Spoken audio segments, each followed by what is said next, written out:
di mana CAB seperti yang kita tahu bahwa dalam kardiak dewasa ini sangat banyak menganut pada sebuah guideline. Nah, yang saya kutip di sini adalah sebuah ESC guideline dari 2018 mengenai CAB, mengenai coronary artery disease. Seperti yang kita tahu, CABG ini memiliki banyak indikasi, seperti yang pada tabel ini, di mana adanya proximal LAD stenosis dengan one vessel disease memiliki tingkat yang sama antara CABG dan PCI. Namun CABG lebih dapat dirasa lebih baik dibandingkan PCI bila pada left main coronary artery disease dengan syntax score yang lebih dari 23. Kemudian bila ada diabetes mellitus akan lebih baik kepada CABG. Rangkumannya ada pada gambar di sini, di mana pada diabetes kemudian reduce LV function jika ejection fraction-nya di bawah sama dengan 35% akan disarankan lebih pada CABG. Kemudian pada jurnal ini menyatakan bahwa CABG is the most efficient treatment for symptomatic multivessel disease. Kemudian selanjutnya pada rekomendasi pada SC 2018 ini juga dia mengutip bahwa ada saran bahwa rekomendasi graf yang dipilih dalam melakukan CABG, di mana arterial graph seperti internal mamaria artery akan lebih baik disarankan untuk dianastomosiskan ke LAD. Kemudian adanya tambahan arterial graph dibandingkan venous lebih disarankan dibandingkan venous kepada pasien-pasien yang membutuhkan. Kemudian pada penggunaan radial artery dibandingkan subvenous vein akan lebih baik klinikalnya juga. Kemudian penggunaan bilateral internal mammary BIMA akan lebih disarankan pada pasien-pasien yang tidak memiliki risiko tinggi untuk terjadinya sternal wound infection. Kemudian pada segi dari teknik harvesting, di mana skeletonized IMA, nah definisi skeletonized ini adalah mengambil IMA tanpa mengambil surrounding tissue-nya, kemudian akan lebih lebih disarankan pada pasien-pasien yang memiliki risiko tinggi untuk terjadinya sternal wound infection. Kemudian endoscopic vein seperti di luar negeri banyak sudah ada teknik dengan vein harvesting dengan endoskopik itu dapat digunakan pada ahli bedah yang memiliki pengalaman yang jauh lebih baik. Kemudian pada teknik harvesting vena disarankan untuk menggunakan teknik no touch teknik, yaitu seperti dengan mengambil vena dengan mengikutkan dari surrounding tissue, jadi lebih tidak banyak mengenai dari lumen-lumen venanya. Kemudian ada beberapa pilihan kondui dari arteri dan vena seperti yang kita tahu, dan sintetik, ada IMA, BIMA, kemudian ada arteri, GA, epiploica arteri, epigastrica, splenic ulnaris, kemudian dari venous bisa SVG, PALFA, cephalic vein, bahkan ada umbilical vein, ini bisa didonorkan, namun saat ini masih jarang, apalagi di Indonesia. Dan juga bisa sampai sintetik, yaitu PTFE, Dacron, dan tissue engineering vascular graft. Nah, pada jurnal ini yang saya kutip dari, ini merupakan jurnal paper yang saya dapat dari Creus Journal, yang merupakan PubMed Index, Emerging Science Citation Index Journal. Ini merupakan sebuah meta-analisis, jadi mereka melakukan screening pada beberapa studi yang melakukan penelitian secara randomized clinical trial. Kemudian mereka melakukan screening dan mendapatkan adanya 8 RCT. 8 studi ini yang dikira oleh para peneliti ini baik bisa dilakukan sebuah assessment. Yang dengan total adanya 2091 pasien, dan yang menggunakan arterial itu ada 1164 dan venous 927. Jadi pada penelitian ini tidak melihat apakah arterial atau venous ini sebagai second graft atau primary graftnya. Kemudian yang dilihat adalah primary clinical outcome-nya di sini, long-term patency rate, kemudian secondary clinical outcome-nya yaitu myocardial infarction, overall mortality, dan revascularization event. Kemudian di sini sekilas saya ingin menampilkan ekstraksi datanya bahwa dari ke-8 penelitian ini memiliki heterogenitas dari follow-up time-nya. Jadi mereka tidak sama dalam mengambil follow-up waktunya. Ada yang 8 tahun, 9,4 tahun, 3 tahun. Dan kemudian dari jurnal ini, dari paper ini menyatakan bahwa number of subjects-nya tergolong small, rendah. Karena ada yang 20-an, 100, 200 seperti itu. Kemudian dari hasilnya, dari primary clinical outcome, dari long term prevalensinya dibandingkan antara vena dan arteri, itu tidak memiliki dari gambaran first plot ini, di mana gambaran dari hitam-hitam ini, box-box ini berada di tengah semua. Kalau menandakan di tengah semua, berarti tidak ada yang memiliki benar-benar signifikan. Ini berarti memiliki similaritas, jadi tidak ada yang berbeda, tidak banyak yang signifikan. Namun memang dibandingkan arteri dan vena, arteri memang memiliki potensi yang jauh lebih lama dibandingkan dengan vena.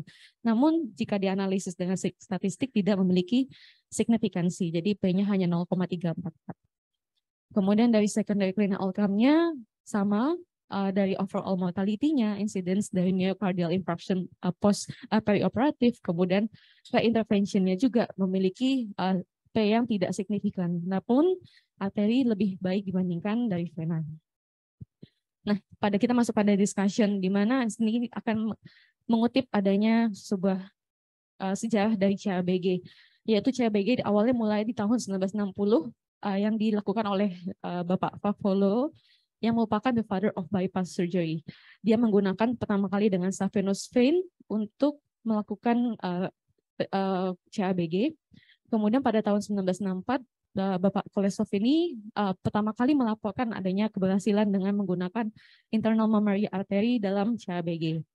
Kemudian dilanjutkan oleh DeBakey dengan menggunakan saphenous vein, kemudian Carpentier menggunakan radial artery, namun ini tidak banyak diikuti karena adanya early rejection pada graft dari radial artery. Kemudian pada tahun 1990 dilanjutkan dengan ditemukannya adanya penggunaan calcium channel blocker pada radial artery akan mengurangi dari early rejection dari graft. Kemudian seperti yang kita tahu dari anatomi arteri dan vena saja sudah banyak berbeda. Dari lapisannya, dari segi endotelnya saja sudah berbeda, walaupun arteri memiliki endotelium dan vena memiliki endotelium.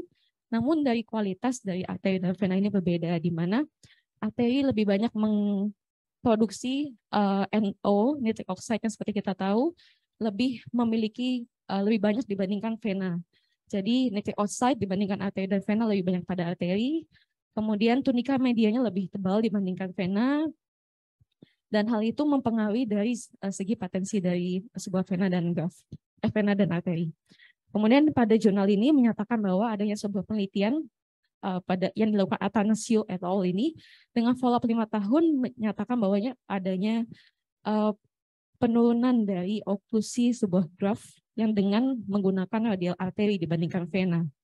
Kemudian radial arteri pun juga memiliki pada penelitian lainnya dengan single center study lebih baik dibandingkan pada saphenous vein group. Jadi kemudian yang ketiga peneliti ini mendukung arteri lebih baik dibandingkan vena.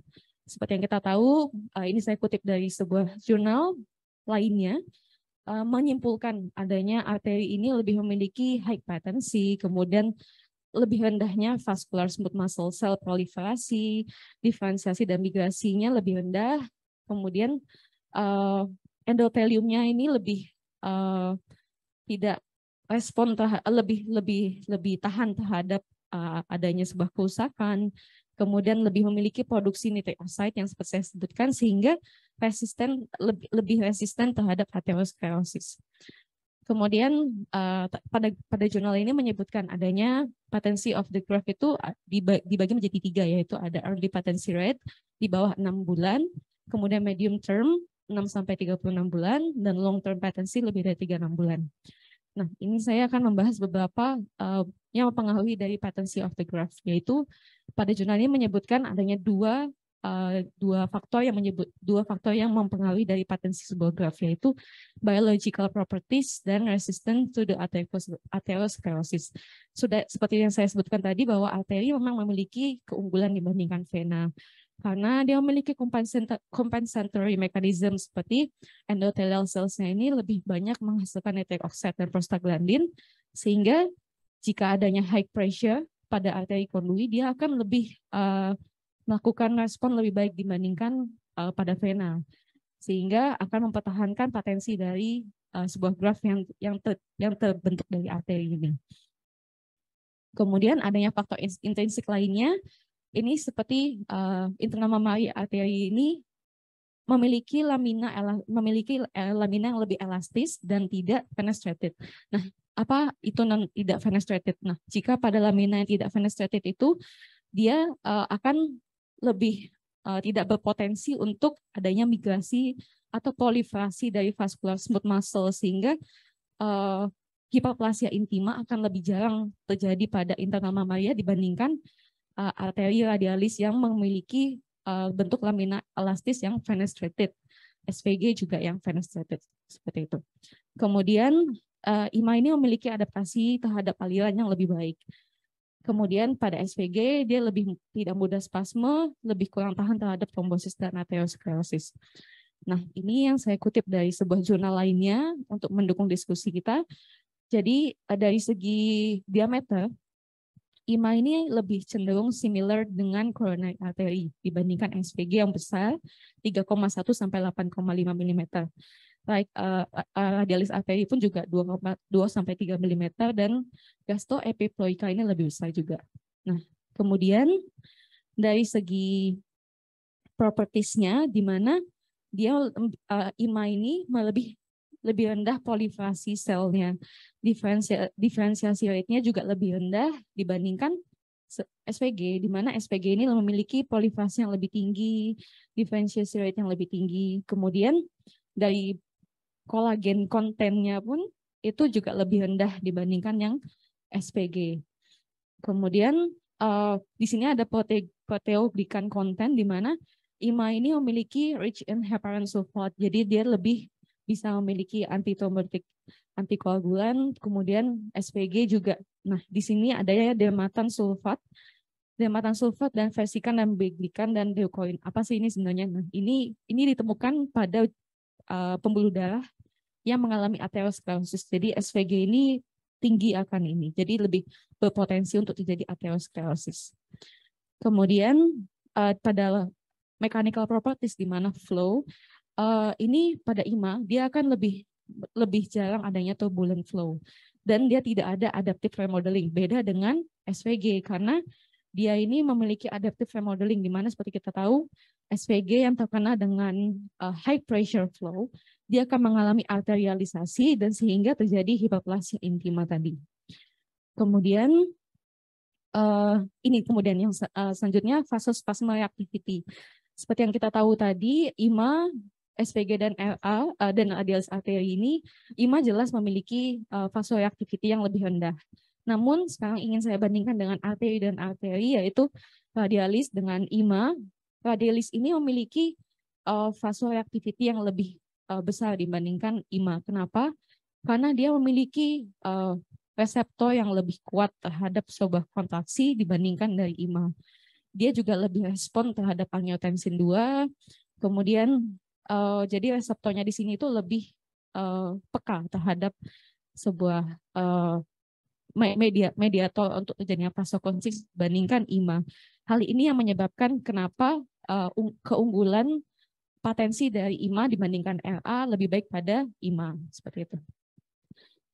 Nah, ini kesimpulan antara IMA dengan subvenous vein seperti yang saya sebutkan tadi. Kemudian ini salah satunya pilihan-pilihan kenapa kita memilih 5. Kemudian seperti yang kita disarankan dari ESC 2018 tadi, 5 IMA tidak spesifik ke left. IMA itu disarankan ke LAD. 5 bisa free graft, kemudian bisa juga in situ, ukurannya seperti ini. Kemudian adanya kontraindikasi di mana adanya riwayat radioterapi, aterosklerosis, kemudian pembedahan emergensi pada shock kardiogenik, kita sebaiknya jangan menggunakan 5 karena akan membutuhkan waktu lebih banyak. Dan pada pasien-pasien yang bilateral internal mamaria, sebaiknya tidak dilakukan pada pasien-pasien yang diabetes, obesity, ada smoking cessation, kemudian COPD, pasien imunokompromis atau penggunaan kortikosteroid dalam jangka waktu lama, sebaiknya jangan menggunakan bilateral internal mamaria. Kemudian seperti ini karena ini risiko penggunaan bilateral internal mamaria karena akan terjadi wound adhesion. Nah, di sini pada jurnal ini pun juga mengatakan walaupun tidak signifikan, pasien-pasien yang dilakukan bilateral internal mamaria memiliki mortality rate yang lebih tinggi, slight lebih tinggi dibandingkan yang single. Kemudian ini yang sempat saya bahas, bagaimana dengan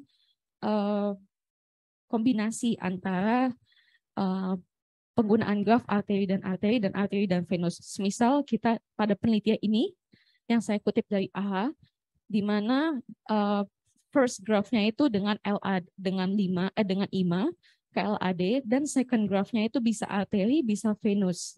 Arterinya di sini bisa right internal mammary dan bisa juga radialis arteri. Nah, di sini menyatakan bahwa dengan penggunaan second graft-nya arteri, yaitu radialis arteri atau internal mammary kanan, itu memiliki long term mortality yang lebih rendah dibandingkan dari penggunaan yang vena. Kemudian, namun di sini memiliki higher risk dari deep sternal wound infection pada arterial graft, terutama yang dengan menggunakan internal mammary. Kemudian perioperatif MI, kemudian perioperatif myocardial infarction dan perioperatif stroke ini lebih rendah juga dibandingkan yang venous. Jadi sebenarnya penggunaan arteri itu lebih baik dibandingkan venous, walaupun dari meta-analisis yang saya telah ini tidak memiliki signifikansi, namun didukung dengan penelitian-penelitian lainnya ini. Kemudian skeletonize dari teknik penggunaan, jadi dari segi pembedahan dengan teknik skeletonize pada internal thoracic artery ini tidak lebih baik dibandingkan pasien-pasien yang dengan memiliki resiko dari deep sternal wound infection ini. Jadi jika ada pasien-pasien dengan wound sternal infection, lebih baik disarankan untuk kita menggunakan teknik skeletonize. Seperti itu. Kemudian ini perbandingan patensi, bahwa dengan 5 patensi 1 tahunnya itu bisa sampai 98%, patensi jangka panjang bisa 90%, kemudian pada radialis ini tergantung pada target arteri koronernya, kemudian GSV itu patensinya sampai 80-90 tahun, patensi jangka panjangnya hanya 50%. Kemudian ini gambaran secara patologi anatomi di mana pada SVG dia terjadi adanya hiperplasia intima. Di sini tebal dibandingkan dari adanya IMA ini. Nah, ini akan memberikan resiko terbentuknya aterosklerosis sehingga menjadi graft patensinya akan terganggu. Nah, limitasi dari studi ini di mana tadi yang saya sebutkan bahwa small participant, jadi hanya kecil, paling besar itu hanya 529, dan ini tidak memiliki fixed follow-up interval, jadi masih cenderung heterogen. Dan tadi dari segi arteri, dari segi subjek arteri dan subjek yang vena pun juga masih jauh. Kemudian konklusinya di sini walaupun tidak ada tidak secara signifikan secara statistik, namun arteri ini lebih baik dibandingkan vena. Dan di akhir dari konklusi dari jurnal ini sempat menyebutkan adanya penggunaan obat-obatan yang dapat mempengaruhi dari long term patency dan clinical outcome bisa disarankan diberikan kepada pasien-pasien ini. Sekian dari presentasi saya. Terima kasih.